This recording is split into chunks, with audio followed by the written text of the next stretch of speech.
You are listening to Nobody Everybody with host Hunter Letendre. Unscripted conversations with New England's small business owners, entrepreneurs, and creatives. Visit realestatewithhunter.com/nobody-everybody.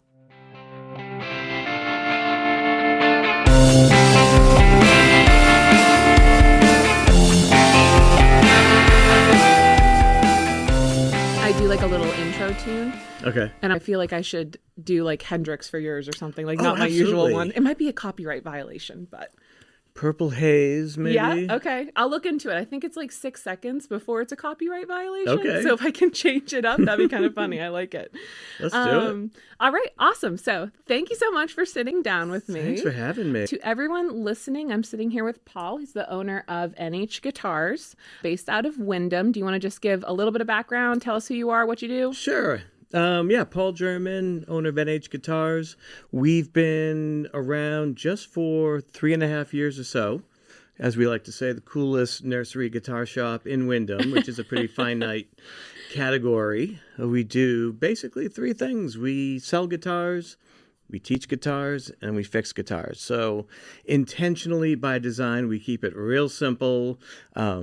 People call daily asking if we do brass, wind instruments, drums, kazoos, stuff like that. And generally, no, maybe ukuleles as a stretch, but no, we keep it real simple. And we thought it was a good idea to open a guitar shop in the pandemic. So, but hey, we're still here and it's going well. So Yeah, that's awesome. that's kind of the background. I definitely feel like I saw a ukulele on the wall when I was there, right? Yeah, Isn't there that at least a couple of that are at least decor items? Yeah, that was definitely decor items. Okay. We have an amazing graphic designer. I'll give a shout out to her later, but we have an amazing graphic design department. That was definitely an upgrade from when we first started. And that little uke that you saw, which was decorated as a Day of the Dead motif, Yes. used to be the saddest little $10 brown ukulele hanging in the hallway. It disappeared one day, as does several of my other kind of wall art guitars tend to disappear. And they come back weeks later, all painted out and decked out and stuff. So, yeah, the decor was pretty sparse. And I'm not the most creative in terms of art or decoration. It's a little more Design. like design, yes, sort of like retro frat house type of thing. And then I was suggested that we soften it up and make it a little bit more visually and also fragrant. Is that a word? Fragrancy appealing? Fragrant. Well, that'd be like how it smells. Better fragrance Yeah. appealing. Yeah. Yeah, that's the Okay. candles thing, though. Yep. All right. So the main aspects of the business, right, are obviously the music lessons and then sales of pre-owned guitars only, right? Yep. Let's talk a little bit about both of those. So the classes. Cool. So you teach. And then there's one other, if I may, yep. is then repairs, which Repairs is too. Yeah. Okay. Awesome. But yes, Yeah. So let's start with the classes. So you teach children and adults, Yep. right? we have 50 students. We have 50 students, all ages, all skill levels. We have myself and 6 other instructors. So we have kiddos as young as 6, where we do like half-hour lessons, and it's kind of like, all right, here's how you make some noise on the acoustic that you got. And then we have students. I have one as old as 81. Wow. And this is a Vietnam and Korean War vet who survived COVID. And when he made it back out, he came in and said, I want one of these and one of these and one of those. and his son just said, give him whatever he wants. And so a lot in between. What's kind of cool about lessons is that I am the classic rock guy. I am the 3-chord dinosaur rock, AC/DC, Led Zeppelin dude, and I love it when we see kids 8, 10, 12, 14, and they want to come and play the same stuff that I want to play. Yeah. So we're in this weird time warp musically, the best I can figure out, that the stuff that they're listening to is the stuff that, if you think about it, the number one, I think of it this way, the number one most requested song that we have for lessons is literally a 44-year-old song called Back in Black. Oh yeah. You think that's that old? You probably had that album, right? Or maybe not. Nope. No. Nope. But my parents definitely did, and they were. That's true. Yes. You're not. That's right. Because you're less than 44. Yes. Should have figured that Yes. out. I am familiar with it though. Okay, good. I'm a pretty big classic rock person, so CCR is probably my favorite of all cool. time. Yep. But yeah. So that's your most requested song across the board. I would say Back in Black. Led Zeppelin, Whole Lot of Love. Then we've got like Metallica, Seek and Destroy. Nice.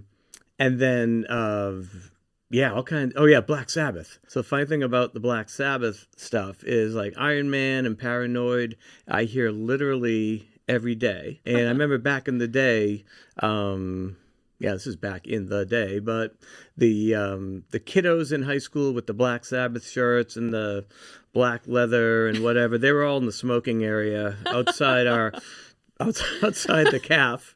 When high schools had a smoking area. Right. Yeah, I'm not familiar with that one either. Yeah, this is kind of back in the day. My high school would have actually freaked out.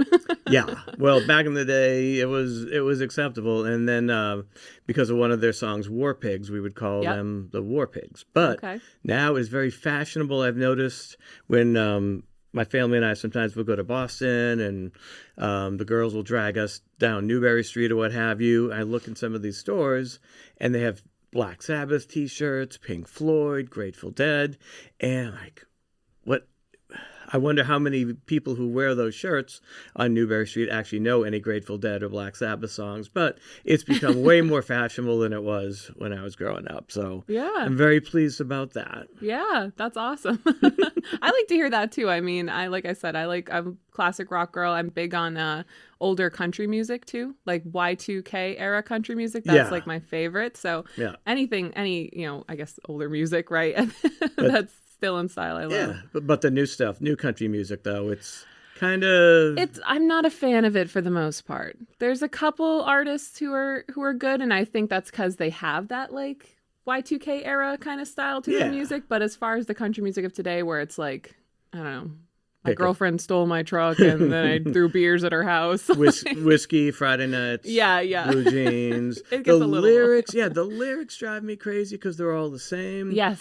I will say this. There's a lot of really good guitar playing in country music, particularly, I know the older stuff. I'm aging myself again. But if you think about... Okay, now I'm going to, really age myself. That's all right. Some of these names I'm not even going to mention because they're just so old now that I think of it. There's some real good guitar playing. Of course, Nashville was, the center of a lot of that stuff. And then even what's weird is even today. So I watch some of the country music award shows once in a while. It's usually on background TV in my house just to see what the people are playing. And it's very interesting that I could just turn the sound down because I can live without the lyrics, but there's always electric guitars, acoustic guitars, bass guitars, and there's still guitar solos. And if you think about what's going on right now, if you hear, modern music on the radio, all of top 40 is all individual artists.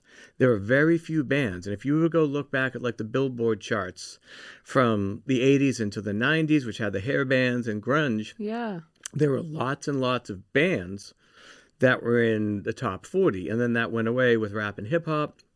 And now it's just individual artists. So I do appreciate country music for the fact that there's still guitars being played, electric guitars being played. So we have one room in the shop that is for retail, we have a main space that is, we call Jimi Hendrix reference, Electric Ladyland. All right. We have a bass department, and then we have an acoustic department. And what we tried to do is, since it was very just sparse, just white, beige walls. We made the acoustic department try to be like sort of country western theme. So we've got like cacti and other kind of Southwest themes. We couldn't do true country theme, which would be like, again, whiskey bottles and bar fights and stuff. That's not so... Just loose beer cans. Yeah, we have enough of that laying around the shop. So you got it covered.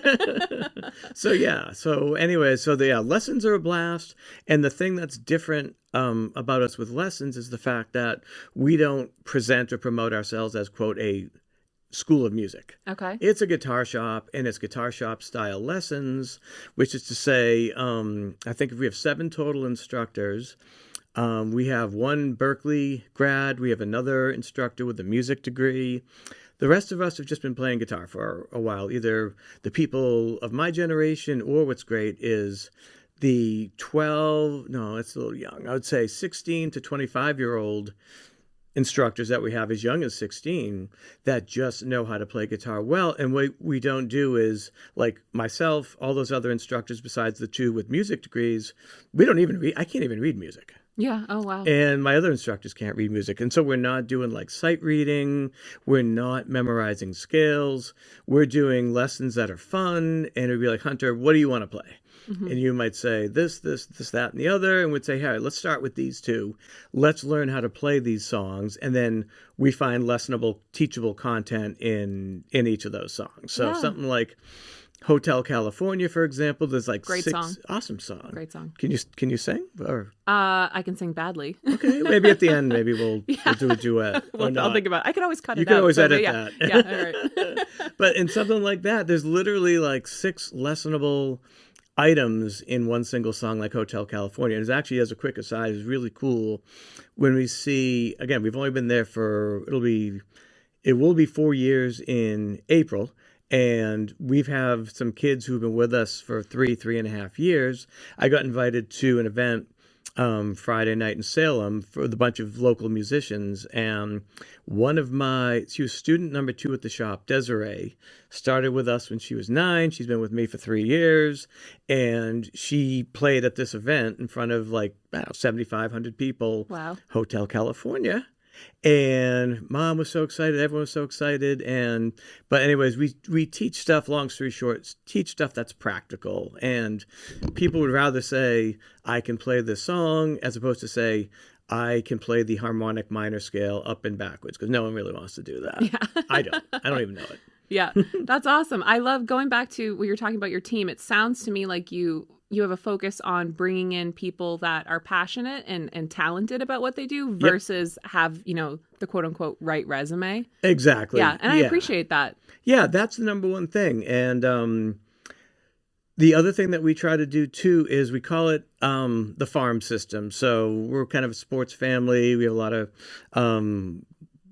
interest in either playing and watching sports. So I think about it as like a farm team. Okay. Where we've got the major league team, and then which are like, sort of the more seasoned adult instructors. And then we have the farm system. So like AAA Pawtucket, or however you want to look at it, college football analogy. And a great story about that is we have a young man named Colin. Colin, pretty quiet kid. He came to one of our open jam events, which is actually a cool thing that we do. We can talk about later if you want.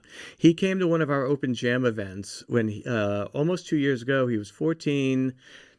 I don't think he said 2 words all day.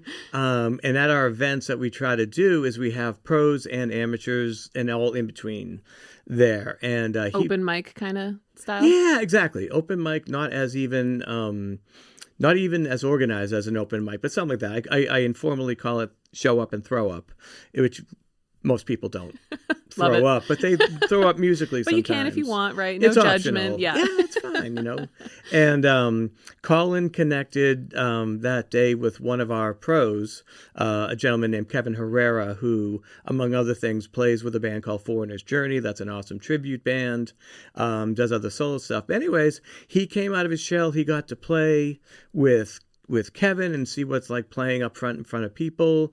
He started taking lessons. He had the misfortune of starting with me for like 2 months. And then I realized that, okay, he's a really talented player. Long story short, we had him with, for the rest of the time since he's been here, with one of our instructors named Brett.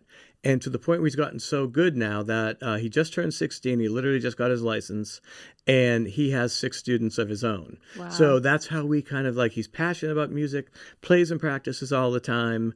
And now student has turned teacher. And so it's great. And so now he has kids ranging from 6 to 14.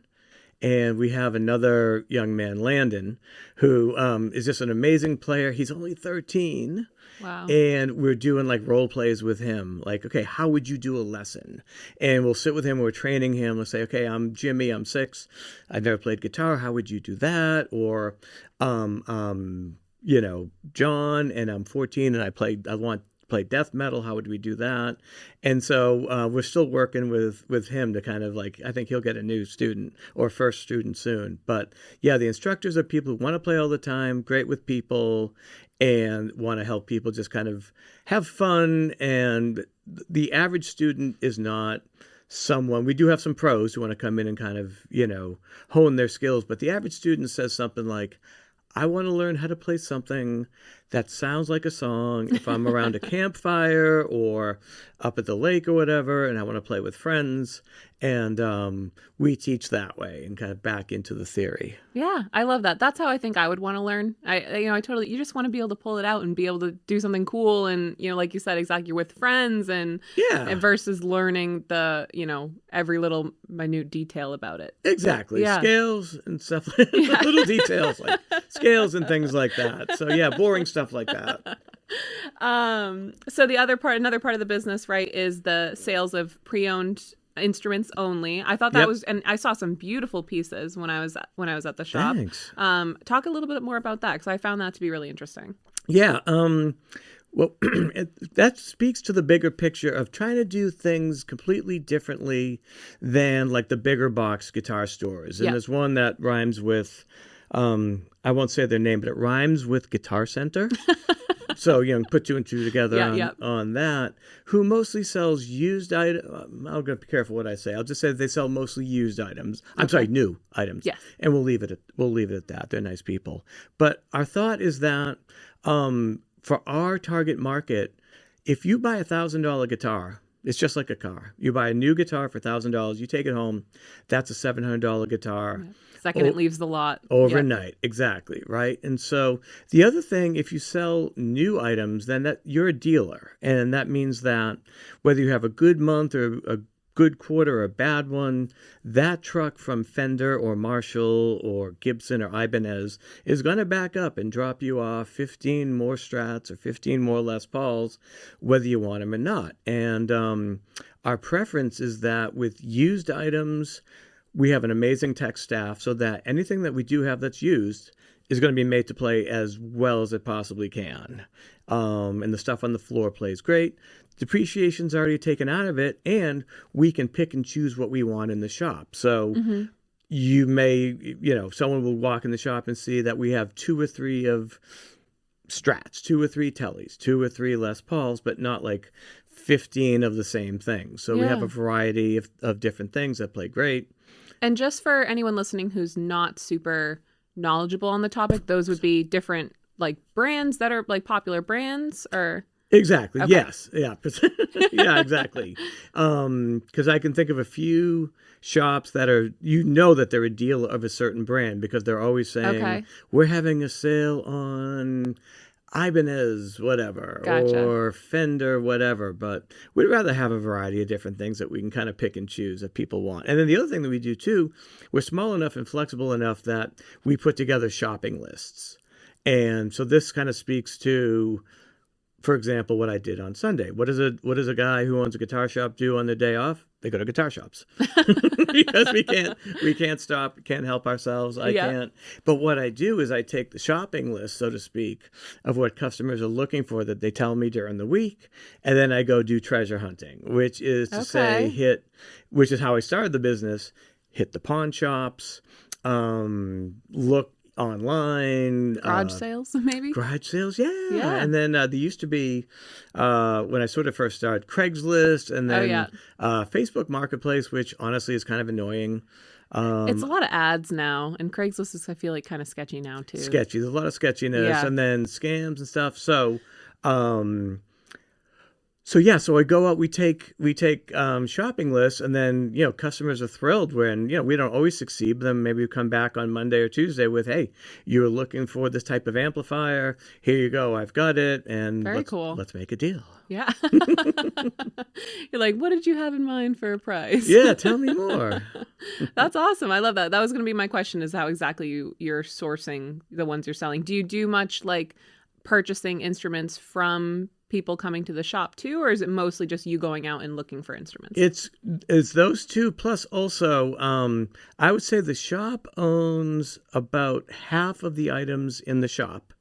Okay. The other half comes in. This sort of speaks to the annoyances of people trying to sell their items on, Craigslist or Facebook or on their own. We have a really, really active and successful consignment business.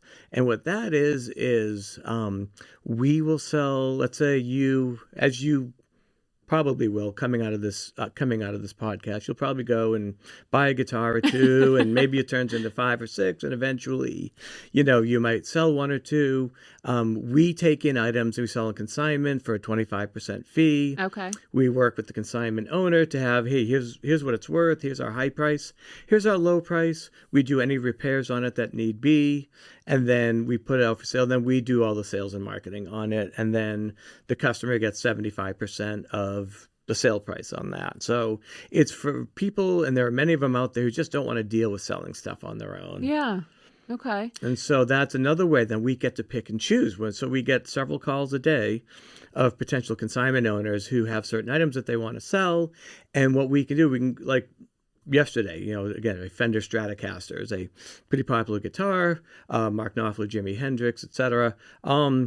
Well, if we have too many, if we have several, then I'll say, hey, look, let me sell 1 or 2, and then maybe we'll take in your Strat collection. Okay. So that's gotcha. another way that we can kind of pick and choose what we want have enough variety of inventory. Okay.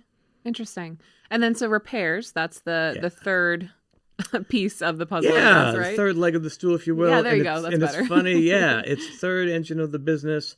It was actually kind of like, I wouldn't say an afterthought.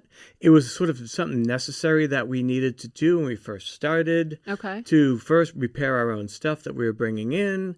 And then as we started, literally, like I said, from a very real, startup situation, people would call up and say, hey, can you do a restring? Can you restring my son's guitar? Can you do, basic kind of electronics work? So we started kind of pretty slowly. And as it turns out, repairs, if I had time to do analytics, which one of these days I will, repairs is probably now, is easily the fastest growing part of the business. And it probably is, in terms of revenue and profit, the biggest part of the business. Okay. So it's kind of flipped backwards. We start off as almost like a necessary thing. Yeah. Then we look around and we realize that it's a real driver of the business right now. And so we've made significant investments this year in equipment and tools and things that we need in the repair shop, and also in personnel. And I'm actually pleased to say that we're now, out of the blue, kind of one of the biggest repair shops, at least in New Hampshire, Merrimack Valley area. Congratulations. Thank you. Yeah. So yeah, it was great business planning. That it was kind of an afterthought, and then look what happened. Yeah, you're like, oh, damn, this worked out. Yeah, hey, maybe we'll do some more of it. Yeah. Which is kind of what we're trying to do. So okay. Yeah, so it's I would say it's the least sexy part of the business. We actually have since we used to have a big sign, in that spot, in that room, that just said repairs. Yep. Which sort of connotates, oh, my carburetor, I need to go to the dealership. This is no good, to technical services, which kind of sounds a little. Yeah, it sounds a little. I still wouldn't say sexy, but it sounds a little higher tech than repairs. Sounds more expensive for sure. I was just exactly. Okay. So so that's a big growing area, and so the business is changing, as it hasn't been too long, but we're seeing the trends out there, and as it relates to retail, there was a real, let's say early 2020 when COVID happened. Yep. And the PE pandemic word came out. There was like a month or two where no one knew what to do. I was operating this on a small degree, actually out of my basement. sort of hobby turned business before I moved into the real space. Yeah. And there was a month or two where like, oh, wow, no one really knows. Can we transact business? What do we do? How do we do it? And then when people realize that they're going to be in their house for a while, or they're going to be outdoors or whatever, not just musical instruments, but, Pelotons and other hobby things became quite popular. Mm-hmm. And there's quite a spike in like 21, 22, 23, 24 this year. It's still growing, but it's leveled off a bit. Yeah. But it's interesting that we feel that there are now probably 50% more guitar players than there were before COVID. And it's it's a simpler market where they don't know, they haven't been playing for 20 or 30 years, and they know the basic brands, and that's why we want to make sure that we have stuff tailored to the new player as well as like the pro or the veteran player. Yeah. Okay. Do you find that a lot of people stick with it, or do you get a lot of people that come in and they're like, oh, it's not really for me? What's that sort of look like? That's a great question. The two biggest reasons why, if a new guitarist doesn't stick with it, two biggest reasons why both have to do with like kind of the quality and condition of their guitar. Okay. What we see a lot is well-meaning parent gets a 20-year-old guitar from good old late Uncle Jimmy, God rest his soul, what a great guy he was, and he passed along this big, huge, uncared for, been in the attic for 20 years, unplayable guitar to their 13-year-old daughter or 14-year-old son. And if it's too big and unwieldy, like the guitars of the 70s and 80s were, and it's not well taken care of, it's unplayable. And we then, at the risk of turning lessons into a sales pitch for either new items or repairs, we try to show them some differences on how, well, if you had an acoustic guitar that was set up nicely with nice low action, as we call it, where the strings are close to the fretboard, and if you had a guitar maybe that's slightly smaller, that fits you better, you'd be more inclined to play. The other thing that we see too is acoustic. A lot of people have the perception that you're supposed to start on an acoustic guitar as opposed to an electric guitar. Mm-hmm. And we see kids who come in with that sort of Uncle Jimmy big acoustic guitar, not playable. And then it's almost unfair in a way when we'll say, okay, that's nice. Show me what you can do. Okay, that's great. You can strum it a little bit. And then we take an electric guitar, plug it into a Marshall amp, and start playing, like I said, maybe the three chords to Back in Black or Zeppelin or whatever, and then their eyes light up and like, ooh, that's what I want to do. Yeah. And so we try to find what are their hot buttons, whether it's size of guitar or type of guitar or whatever, music that they want to play. We try to find the hot buttons. We try not to turn it into a sales pitch for new stuff coming out of lessons. But those are the things that either people wouldn't stay with it, or the factors that would allow them to stay with it. If they're really having fun playing what they want to play in something that's comfortable. Yeah. How much of a learning curve was it to, like you said, you have to, you're coming out of this lesson, you don't want them to think that you're trying to upsell them on something, right? But the average person isn't going to realize that there is such a big difference, right? I would think even my perception would have immediately sort of been like, oh, for the most part, this is the same as that one over there. What difference does it make, right? So what kind of personal learning curve did you have to go through transitioning into that sort of aspect of the business? Yeah, that's a great question. We try to use lesson time efficiently, and we try to make sure that even if they're learning about products and how they're used, that it's efficient and, again, not a sales pitch necessarily. And to the point where I've had a couple students, I can think of one who she's pretty funny. She's an attorney, and she comes in after her work, dressed up, nice suit and stuff, and she's really enjoying playing like some hard rock stuff. And we actually took one full hour lesson at her request, as again, she's a beginner, electric student. She really decided like immediately, yeah, I want to play some electric. I want to play some rock stuff. And she's like, I'm willing to take a whole hour lesson. Show me every single thing that we can see on the floor, both guitars and amps and effects pedals that make different, sounds. Let's take a whole hour. Show me as much as you can in 1 hour. Like, okay, cool. And so, all right, here's a Gibson Les Paul plugged in through a Marshall amp, or here's a Strat plugged in through blah, blah, blah. And people can kind of pick and choose with possible exception of a few things on the floor. They can play anything that they want. And that's the other thing with lessons, too, is people bring in their own guitars, but they can use anything that they want on the floor. Okay. And so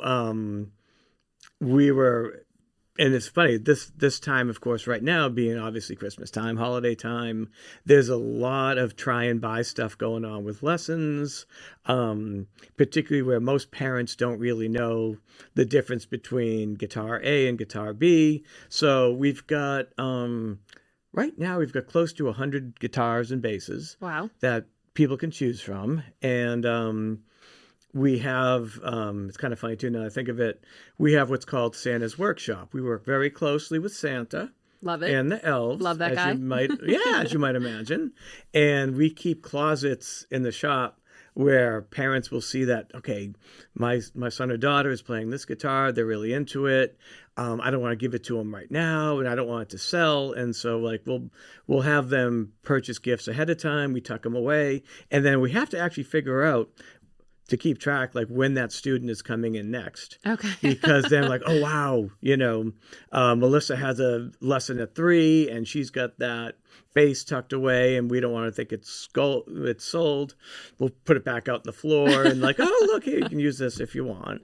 And so, yeah, we have to manage that as well. But it gives people a chance to try stuff and see what they really like. Yeah. I love hearing like those little known aspects of small business, right? Of like, oh, it's Christmas time, like start the guitar shuffle. Like that's hilarious. And I love hearing that. That's awesome. There's a lot of things that we had to kind of figure out as we go along. One of the things that I've been told, particularly the first year we started, was, well, you can't do that in retail. I'm like, well, what do you mean? Who says? Yeah. Who says? Well, the other thing, I've never had a retail job before. Yep. So I have I've started off with the blissful ignorance of like, I don't know what the hell I'm doing. Yeah. And so we could do kind of innovative things and things that we never thought of. In our location right now, for example, it's within a larger business in Wyndham called Delahunty's Nursery and Landscape. And it was a convenient place to start off, friends with the owner, but it's really, you've been there, so you saw it, tucked away location. Little tricky to find, but like we talked about, once you find it once, it should be doable after that. It should be, you would think, and we don't have to shoo you away and tell you to go somewhere else if you can't figure it out. But one of the things that we realized was that, well, we have, I think it's 12 acres of that property that we can do kind of things that we want to do. And we could do with that space things that you can't do with regular retail. So if you were to go to the big box store guitar place, it's in a strip mall. You're certainly not going to be able to play outside. You probably get arrested or something if you're playing outside.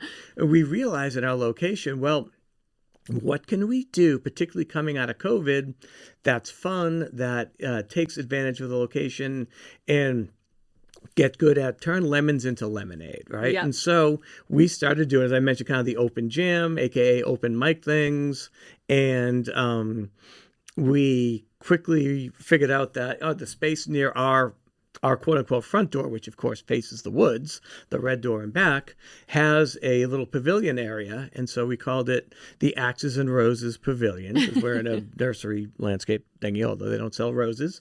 And we decided to do, hey, it's free.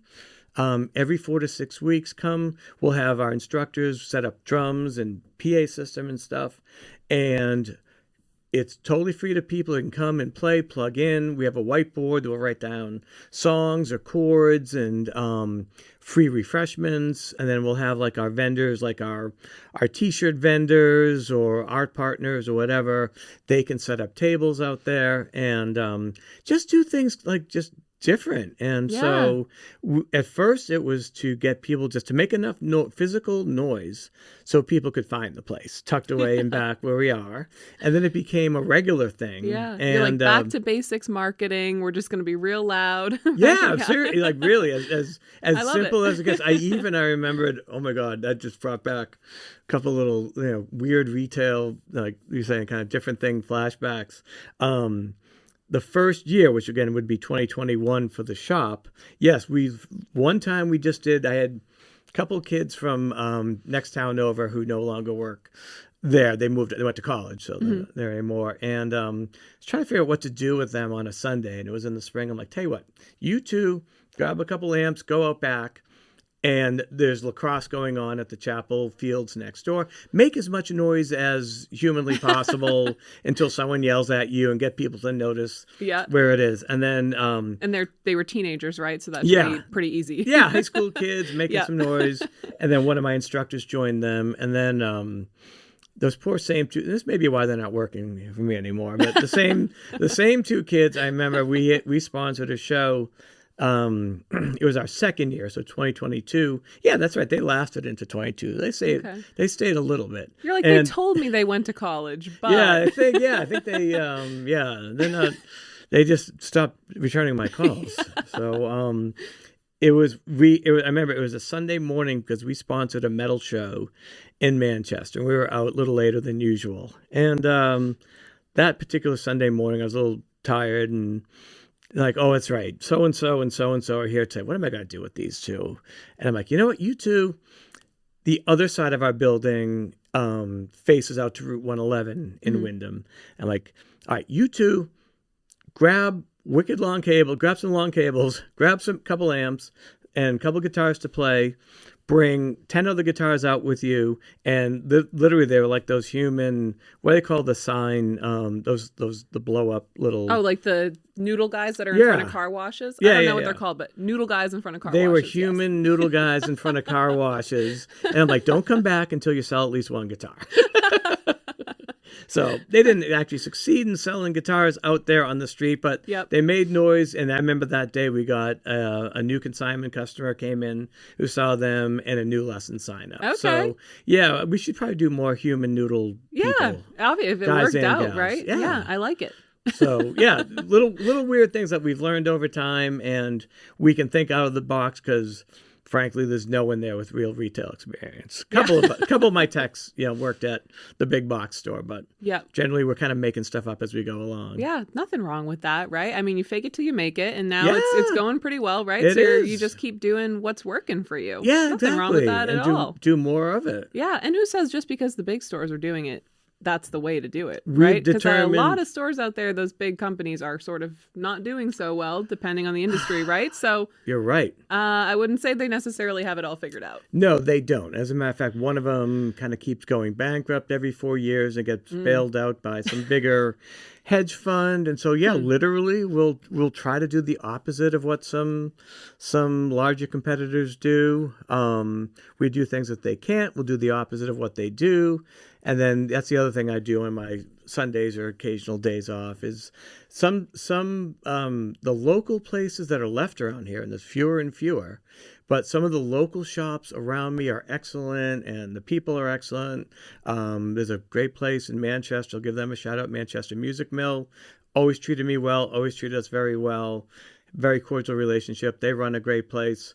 Others, not so much. And I'll go to both of those, and I'll go to the others, not so much, shops as well. And I'll just do like surveillance. I'll just kind of walk around, listen to conversations, and you're like, what is this? A guitar? I have never seen one of these in my life. What am I doing? I'll hear. Well, that's the thing is with specialty retail is like I'm not wildly mechanical. People who know me know that pretty well. And if I were to work in aisle 92 at Home Depot, which would be like industrial electrical supplies, I'd have no idea what I'm talking about. I'd be like, it's 220, 221, or it's 12 volts or 11 volts. I have no idea. And that's the thing with specialty retail. The bigger companies still pay people as if they're working at a fast food restaurant or a Walmart, like a general retailer. Yep. But they don't have the ability to pay staff who really know what they're doing and really know what they're talking about with specialty retail. So I'll go to some of these other stores and I'll listen to conversations where, I met one particular, there's a brand of amps called PV. They've been around since the 70s.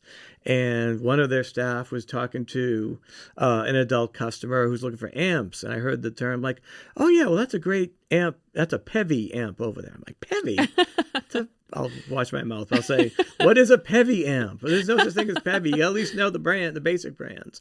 And then every once in a while, I'll pull one of their, again, not my friendly local store customers, but the bigger store customers. Yep. Every once in a while, I'll hear insane conversations with the employees and these poor parents or people trying to buy guitars or whatever, and I'll pull them aside. And I'll like, look, you shouldn't have to pay $100 to this place to have them set up their guitar off the wall to play well. That should play well already. And one time I remember, too, it was kind of funny. I went to one of the bigger stores because I needed something immediately. I can't even remember what it was. And I was in line. We got there before 10. I was sort of standing outside with someone who was like, dude, what's up? What are you here for? And, well, I'm looking for this. Look, what are you here for? Oh, I'm looking for a bass guitar. I'm like, ooh, what kind? Looking for a Jackson 5-string bass. Oh, I have a Jackson. Tell you what, follow me to Wyndham. I've got what you need. So every once in a while, maybe we'll pull a customer or two out of one of the bigger box stores and show them they probably won't miss them, and you're doing that person a favor. Exactly. And the staff, their employees have one less customer to deal with. Yeah.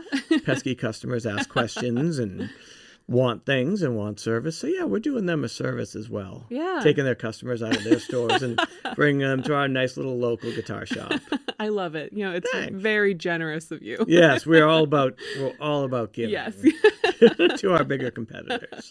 Well, what you said too about, those stores not necessarily having the knowledge base that's really needed, right? That just loops back to what we were saying earlier about hiring based on passion and talent, right? Yes. Versus what does your resume look like and versus, cutting corners, right? For the sake of expanding, I guess. Yeah, exactly. Everyone, that's a great point. Everyone at the shop, even I call the kiddos.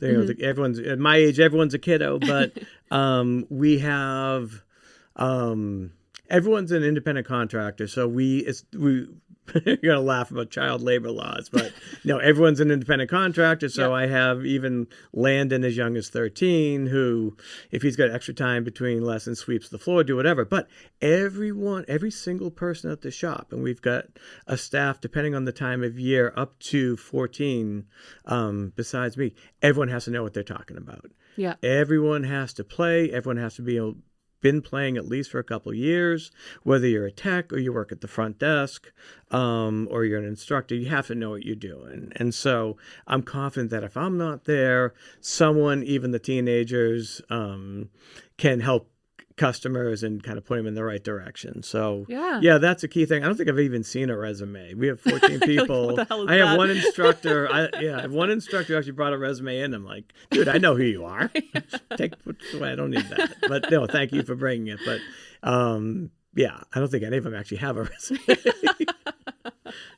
They're really good specialists at what they do. They're not great. Some of them are better to stay in their technical or teaching swim lanes and keep doing what they're doing. But you have to know what they're talking about. Yeah, that's fair enough, right? And that's just trial by combat, I guess. Oh, well, that's another thing too. Yeah, if you're around the shop enough, you'll see that we love throwing. I kind of like throwing people into the fire and see what happens. Yep.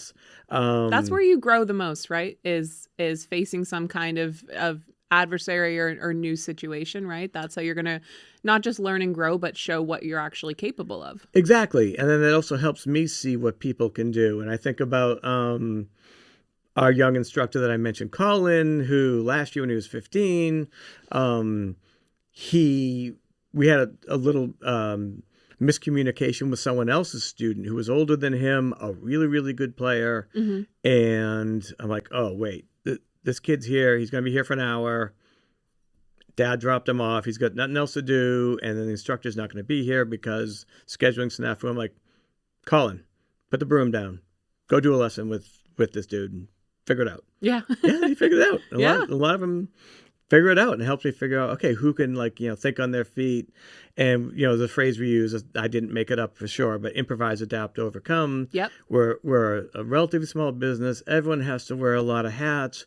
We've had a couple people who have started and have sort of self-selected out if they only want to do like one thing and one thing only. And we're too small to be that kind of specialized. And I want everyone to be able to do a little bit of everything. Yeah, including think on your feet, because you don't know. Like, if we're selling pre-owned, high quality pre-owned stuff, aka used stuff, people kind of want to haggle a little bit from time to time. And we need people who can kind of think like on their feet, like, what's a good deal? What's something reasonable that I can do without having guidelines all the time of how to do things. Yeah. Yeah. When you got started, was it just you? Did you have a team that came in with you right when you started? Great question. Yeah, no, it was me when we first started. This was a opportunity for me. I had a different first career. I was in high-tech sales for like the better part of 25 years. That was a lot of being a salesperson for someone else. Mm-hmm.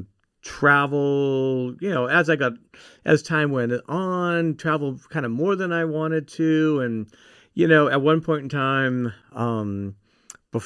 right around the time I was thinking, towards my last quote unquote real world job, as I call it, like, I want to do something different. And I kind of half joking to myself, like, all right, I'm going to be a shepherd. I'm going to like get some sheep and a big stick, I guess. I'm going to walk around Wyndham and I'm going to be a shepherd. That seems to be kind of cool. Or like, I'm going to go be a librarian. There's a lot to talk about with, kiddo books and Dewey Decimal System.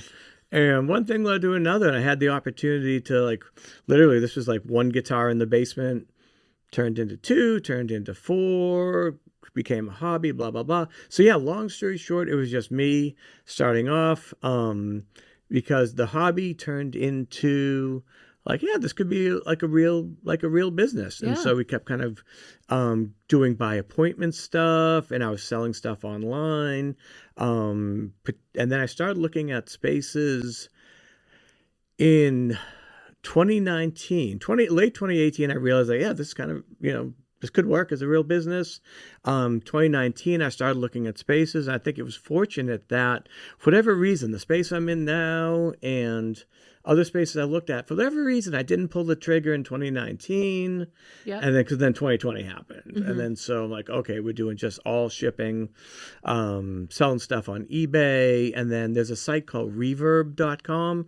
Reverb for guitar players is kind of like the eBay for guitars. And so the third bay of my garage turned into the shipping department with boxes and packing materials, and got real good at shipping. And then it was probably still early in COVID. My sports analogy of February 21 was that we're probably in the 8th inning of COVID. And as we look back on it now, in reality, we probably were in like the 4th or 5th inning. Yeah. So it's probably a little early, but I was dying to have a place that was not my basement or online shipping and stuff, to just have a place like that we can sell stuff. And so, yeah, for first, it was just me, 7 days a week. Maybe more hours than I had kind of thought or wanted to, because there's an aspect of like, okay, well, I'm the owner, but I'm also the one and only front desk person, and we want to be as open as much as possible, because the rent doesn't go down or doesn't stop if you decide not to work on a Sunday or shut it down at noon on a whatever. So yeah, it was just me for the longest time. You do what you got to do, right? Nothing worth doing is going to be easy. So absolutely. Yeah. And then having a second career like this, obviously it's something that you're passionate about. It makes no point in doing something that you're not. You better love what you're doing if to have a small business, because you're always doing it. And then that was great, because then as I think about some of the characters around the place, you didn't meet Super Dave. Everyone who knows the shop knows Super Dave. Mm-hmm. Kind of like Beyonce or Madonna, those kind of one word, what do they call them, unonyms. Okay. Names. Super Dave is just that's all. He doesn't have a last name. Okay. It's just Super Dave. He was kind of one of my early customers, and he became staff number one. Awesome guy, super loyal. He's here on Sundays, and then we kind of just built it here and there. What is awesome was that it's probably poor planning on my part, but turned out awesome is that I didn't actually like recruit anyone out of competitors. They all came to me. Everyone who Huh. is with me now, 14 other folks, are either prior customers or they came from other shops knocking on my door. And, maybe if I was more proactive, maybe 6 months prior, I could have gone and reached out to some of our techs, but they came to me and like they're like, I love the place, I love the vibe, love what you're doing. Could I work here? Is there something we can do? And then typically at that point, then we'll kind of redraw a little bit of planning and say, okay, well, if we bring you on, do tech work, 20 hours a week, how do we do this? How do we promote it? How do we make sure that you have enough stuff to do? And yeah, I've been very fortunate that like people have come and wanted to be here, and I have people continuously still now from certain other competitors who have knocked on the door and have put their name in to say, well, next time there's an opportunity, let me know. So That has to feel pretty good when they come and do that. yeah, it does. Like I said, some of my more friendly local competitors that have treated me well from starting up, I'm not gonna, we don't touch their staff, but other ones that, hey, big corporation, and hey, they can always find someone else. Yeah. No, I appreciate that too. I think it's a theme that we talk a lot about on this show, right? It's that small businesses need each other to survive, right? Oh yeah. And even if you're technically competitors, you don't necessarily want to be the only one, in a whole area, right? Because like you said, sometimes you don't have something, so you got to go over there to get it, right? Or just at some point, if you had too many people, you need other ones that you can, reach out to. Exactly. Right? So keeping that like good relationship, I think, is really important. I think it's huge. Relationships are huge. When I first started, like, again, we joke about kind of the basement days or the sketchy parking lot meeting days, as we lovingly refer to. When I realized circa 2018 that this could be a real business, the first thing I did, or not one of the first things I did, but around that time, I went to all of the local shops within 45 minutes of Wyndham. Yep. And I said, hey, I'm Paul, this is what I'm doing.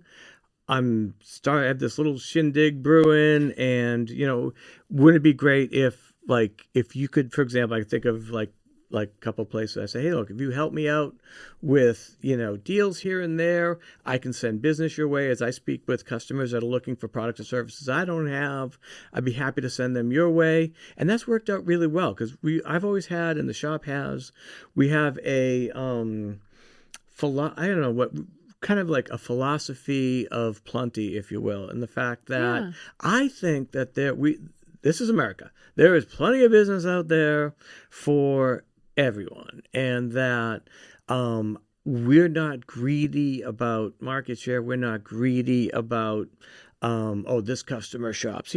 My customers shop at other places customers are with me as well, and I look at there's plenty of business out there, and literally on a daily basis I am referring customers to at least my local competitors. Stuff I don't have, products I don't have, repairs that we don't do. We're more than happy to send business their way and build those relationships. And it's worked out for us as well. We get a lot of stuff back, a lot of repairs that other shops don't want to do that we're able to do come our way. And so, it's worked out great. I have no issues sharing that. For the most part, all of my local competitors have been more than happy to do so. And one may have been a little persnickety at first, but then he got over it, and you're like, I want him over. Like we're not going anywhere, so we better to get along than not. So very true. We try to do that, and then that sort of speaks to like the community stuff that we like to get involved in. I have been in Wyndham for 25 years, and one of the reasons I'm at the location I'm at now is through relationships we built with Coaching Town Sports. And then so I want to be a good, part of the community of not, being, that jerk guy and who sells guitars over at the nursery, whatever. And so we try to have a lot of community involvement, just try to be good. We do tons of tons of charity work and things like that. And so it's just kind of part of the whole ecosystem. Yeah. Well, I know you bring the community in so many ways, right? Because I was when I was at the shop, I saw even the posters that you had for your jam sessions. Yeah. Beautiful, beautiful posters. And I believe you said it was with like the parent of a student that made those or something like that. Yeah. So I've been blessed with so many talented people that have come my way. So my graphic designer is a woman named Michelle Baker. Her business is Rock and Chalk out of Hampstead. And I mentioned Colin. She is Colin's mother. Colin, Okay. the So it's just a instructor talented turned- family all around. Oh over yeah, there, apparently. yeah, definitely. And so she does my graphic design, and we feature because we want to do different things at the shop too. Again, breaking retail rules or whatever.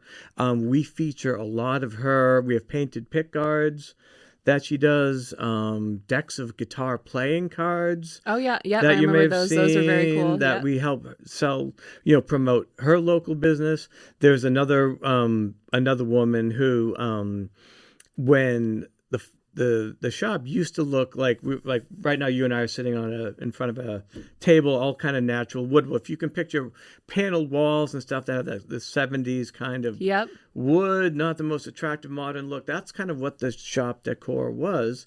And as it turns out, I was talking to Jackie, one of the lesson moms, and she's like, "Oh, I'm an interior designer." And then so 55 minutes later, this is 2 years ago, 55 minutes later, I had a whole page and a half project plan of how we're going to turn this, of Brady Bunch 70s. She's like, if I'm going to have to sit in here waiting for lessons, Exactly. I want it to be. Yes, precisely. It's got to look a little better than this. Yeah. And this comes from, Nothing wrong with that. This speaks to the, having it look less like, fraternity house and more like, okay, this is, because of course we want it to be welcoming to all and all ages. It's definitely got a softer look than it ever has. Yeah. I didn't get a fraternity house vibe at all. I thought it was just very rock and roll, right? Oh, that's awesome. Well, you may have a couple years prior before I had, some of the talented people around me, but that sort of speaks to another demographic, and that is that I saw a study that at least 40, if not more, 40% of new guitarists are female.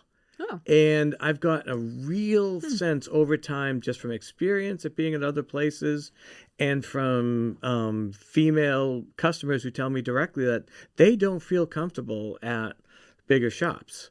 There is kind of the rock and roll thing where, if you think about most players are guys, and it's kind of a big deal if there's like a female, like a Joan Jett, or female kind of rock band or rock stars, and they all tell me the same thing, is that they get ignored when they go to bigger places. They don't feel comfortable. Staff, if they do talk to them, kind of talk over them and such, and that's sort of part of making sure that we have a vibe and an environment that's comfortable for kids, for professional musicians, and guys and gals as well. Yeah. Which is funny because I just thought about the candles that we've had to put one by necessity. The candles that we've lit in kind of the lesson waiting area. So we have neighbors. Well, that's business, right? Mother necessity is yeah, business. We right? have neighbors around us in the building that have other businesses. Are really good friends at Southpaw Boxing, but it's still a boxing gym. So we started off with, hey, well, maybe I'll put light a candle, and in those August afternoons that smells like boxing gym, doesn't smell quite as much like boxing gym as it turns out.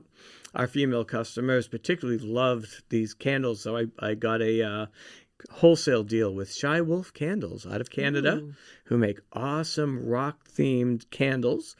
Rock and roll themed. Yeah. So we have candles named Sweet Emotion, Rebel Rebel, Whole Lot of Love, and then our favorite is Fleetwood Mac inspired Gold Dust Woman. Gold Dust Woman is the signature scent of NH guitars, and that, again, trying to create a comfortable kind of vibe that is also aromatically, that's the word I was thinking of earlier. Okay, yep. Aromatically pleasing to most people. I like it. Thanks.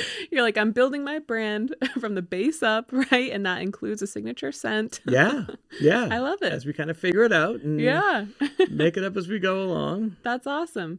You mentioned earlier that you sort of have plans to expand. What does that look like? Yeah. So, yeah, we're in a situation where we have been in the same physical space. It'll be coming up 4 years in February. And it was kind of funny when we first started because, again, it was very much a startup. Had to be like, okay, this is going to be no funding, no nothing. It's like, okay, start up and just do with what we got. So it was kind of comical at first, where it was a little bit, I don't want to say cavernous, but there was plenty of room. Mm-hmm. We are starting to get a little tight. We're starting to burst, particularly in our tech services department. It's getting a little hard to move when we have 3 techs in there and then 2 customers dropping off amps or guitars. And so, yeah, we've got some definitive or almost definitive expansion plans for early 2025. Awesome. And a couple ideas that we have, a couple physical spaces that we looked at are particularly interesting and will allow us to continue to do the things that we want to do, maybe do more events, maybe do more actual shows and have actual bands in a place that's bigger and laid out a little bit differently. So, yeah, we find ourselves in a really nice position right now. And it's actually unfortunate in a way that, like, marketplace wise, we've counted 8 independent shops within a 1-hour drive of our shop that have closed in the 4 years that we've been here. Now, certainly COVID knocked a couple out and other reasons, but we're just in a position now where we feel like, wow, we've got demand and we've got the ability market wise to grow. And so, yeah, we've got some stuff going on right now that will hopefully lead to some significant expansion in early 25. So exciting. TBD. Check the website. I'm going to tease that a little bit. nhguitars.com will be all new announcements, and also on our Facebook and Instagram pages will be all interesting announcements of events, like our, if I may put a plug in, December 28th, Saturday, December 28th, 5 to 8 p.m. is going to be Jingle Jam, or Jingle Jam 2, because we did the first Jingle Jam last December. Open event, fun inside the shop, and then could be some other very cool things going on shortly thereafter. Okay. I'll invite you, Hunter. Yes, I would love to come to that. And you could bring the guitar that you get. Yeah. That, next week. To start my collection. Buy yourself, you buy yourself a guitar for the holidays. I tend to be pretty intense about any hobby that I pick up, so who knows? You might not be wrong about it. Nice. Becoming one and then another and then another. Who knows? Yeah.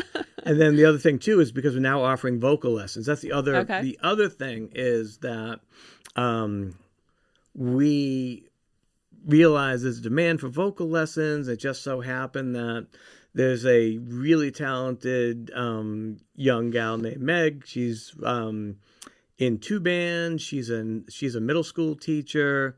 Definitely really talented guitarist, bassist, plays keyboards, and also sings. And I've just casually mentioned, as she's joined the staff within the last month, and I've casually mentioned to some of our students that we're starting vocal lessons. And I even have one of my older customers from our VA class that we do, who said, well, my wife is insisting that if I'm going to be in the house, play guitar, he's retired, she's like, honey, you got to take singing lessons. So we have started off, we found more demand than we knew of for singing lessons, but that's a situation where people don't want to be in an open space. They want to have, closed doors, and people want to be able to sing loudly. So we're going to need more soundproofing. So as the business changes, we realize that, we need some more dedicated lesson space that maybe is smaller than where we do lessons also in the bass and acoustic room. Dedicated lesson space that has soundproofing, that people can do their thing, both making noise on guitar and bass, and then also singing. So so the growth is demanding or driving use for more and or different type of space. Yeah. It sounds like you have a really good idea of, there's no one size fits all, right? And it's adapting the business to what your clientele's telling you that they need. Right? Exactly. Yeah. And that's part of sort of like blah, blah, blah, long story, first career, consultative selling type of thing. We're not selling, we're not pushing product, so to speak. And as a matter of fact, there's a description floating out there somewhere. I think Wyndham has an online business directory that every December they send out. It's okay, has your business changed? Has your phone number changed? Yep. Describe your business. And 99.9% of the business out there say, well, we are the leading provider of heating, cooling, HVAC solutions in the blah, blah, blah, Rockingham County. And in this directory, the last thing I remember putting in there was 3 words: we sell happiness. That's it. At the end of the day, right? What do people want to buy? They want to be happy. Well, how would you like to be happy, Hunter? What are the things that you'd like to do in this context that make you happy? Well, I'd like to get a new acoustic guitar. I'd like to learn how to play it. I'd like to fix this electric guitar up, and I want to, take a few lessons. So we look at it that way is what can we provide people based on what they want? And we're not pushing stuff down their throat to say, yeah, we're a dealer of Jackson guitars, so all you can get is Jackson guitars. You can get a Jackson guitar if you want to come buy one. Okay. I have one. Okay. Is it good? Is it? Oh, it's the best. Okay. Good to know. All right. Awesome. Is there anything that we didn't cover that you want to promote or? Let's see. The only thing that we, that I'll promote and I'll give a shout out to and a suggestion to is one thing that we noticed was that I think we all know kind of intuitively that music is therapeutic. I always feel better, even if I'm grumpy about something. Jimmy didn't practice, and I got to sit with him at 2:00, and he never practiced. Well, by 2:15, we're having a good time. We're playing guitar and stuff. And I noticed after the first year, we got more and more customers who are veterans. Okay. And I was like, oh, this is great that they're telling me about, their combat and the things that they've done. And then what I found was that several of them all like, oh, Paul, I'd like to take more lessons, but I really can't afford it and stuff. And I'm like, well, what can we do? How can we work this out? So long story short, they connected us with the Manchester VA hospital. And when a veteran goes to the Manchester VA and they go to the recreational therapy department, they could do painting, they could do exercise classes or yoga, whatever. If they sign, the way we worked it out, if they sign up for guitar classes, which are free, of course, they come to NH Guitars. I love that. And thanks. So we've been doing free classes for veterans for 2.5 years.